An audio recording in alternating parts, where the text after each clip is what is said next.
একটা মামলা করতে হবে দেলোয়ার হোসেন সাঈদীর বিরুদ্ধে। আমি এই কথা যখন উনি বলে তখন আমি কিছু সময় চিন্তার ভিতরে পড়ে যাই। আমাকে ক্ষমা করবেন, আমি এই দায়িত্ব এত বড় মিথ্যার ভিতরে জড়াতে চাই না। আমি বাদী হয়েছিলাম কেন, তখন আমাকে আমাদের স্থানীয় পিরোজপুরের এক আসনের সংসদ সদস্য আবুল সাহেব আমাকে বাড়ি থেকে খবর দিয়ে তার বাসায় নেয় এবং এই মামলাটি হওয়ার পূর্বেই আমাকে বাসায় 8টার সময় দেখা করতে বলে। আমি তার ডাকে তার সাথে দেখা করতে যাই। কিন্তু দেখা করার তার রুমে বসে আমাকে বলে যে তোমার একটা মামলা করতে হবে দেলোয়ার হোসেন সাঈদীর বিরুদ্ধে, মানবতা বিরোধী। আমি এই কথা যখন উনি বলে তখন আমি কিছু সময় চিন্তার ভিতরে পড়ে যাই।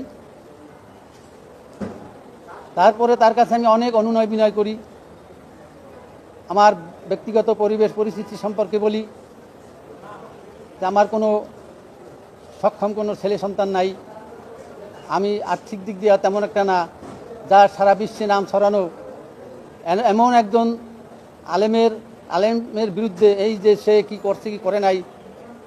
আমি মুক্তিযুদ্ধে ছিলাম, মুক্তিযুদ্ধ করেছি, এই বিষয়ে আমাকে ক্ষমা করবেন, আমি এই দায়িত্ব এত বড় মিথ্যার ভিতরে জড়াতে চাই না। তার সাথে এই বিষয়ে অনেক অনুনয় বিনয় করে আমি এই মামলায় না দাঁড়াবার বিষয় অনেক কিছু বলা হয়েছে। তারপরে সে আমাকে হুমকি দামকি শুরু করে, তোমার এই মামলায় বাদী হতেই হবে। নানা রকমের তাদের লোকজন দিয়া চাপের মুখে আমাকে অস্ত্রের ভয় দেখানো, অমুক বিভিন্ন একটা, আমি তখন পরিবেশ পরিস্থিতি খারাপ দেখতে পাই এবং আমার এর প্রতিবাদ করার মতো কোনো শক্তি আমি দেখি না। হয়তো আমার ব্যক্তিগত পারিবারিক সব কিছু আমার উপরে বিরাট ক্ষতি হয়ে যাবে বা মেরেও ফেলতে পারে।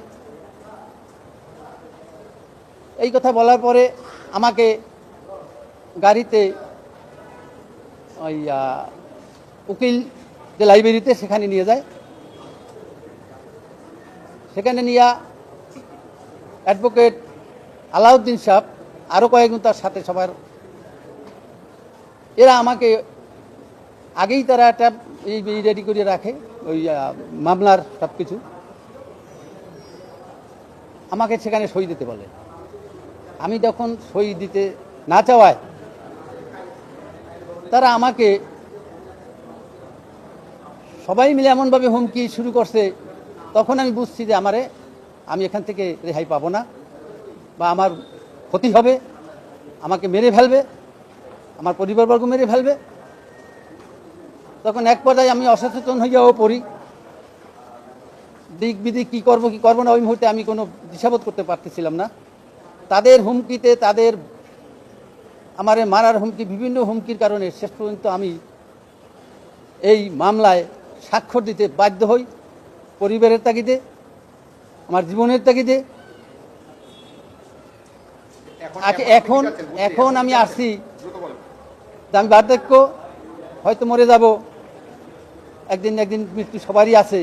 এই বিষয়টা আমাকে বহু যন্ত্রণার ভিতরে আমি দিন যাপন করছি। এই বিষয়টা দেশের মানুষ তাতে আমার সঠিক বিষয়টা জানানোর জন্য, যে এই মিথ্যা আমি কীভাবে জড়াইলাম মিথ্যা মামলায়, কেনই জড়াইলাম, আমি এইটারে আমার ভিতর থেকে আমার মানুষত্বকে প্রকাশ করার জন্য, সত্য ঘটনাটা প্রকাশ করার জন্য, এবং এই জন্য আমি অনেক ভোগান্তিতে পড়েছি। বিগত দিন হইতে আমি এর কষ্ট ভোগ করেছি, জ্বালা যন্ত্রণা ভোগ করেছি। সেই জ্বালা যন্ত্রণাটা প্রকাশ করার জন্য, সাধারণ মানুষের জানার জন্য, এদেরও বিচার হওয়া উচিত, যার জন্য আমি এই মামলাটা করেছি।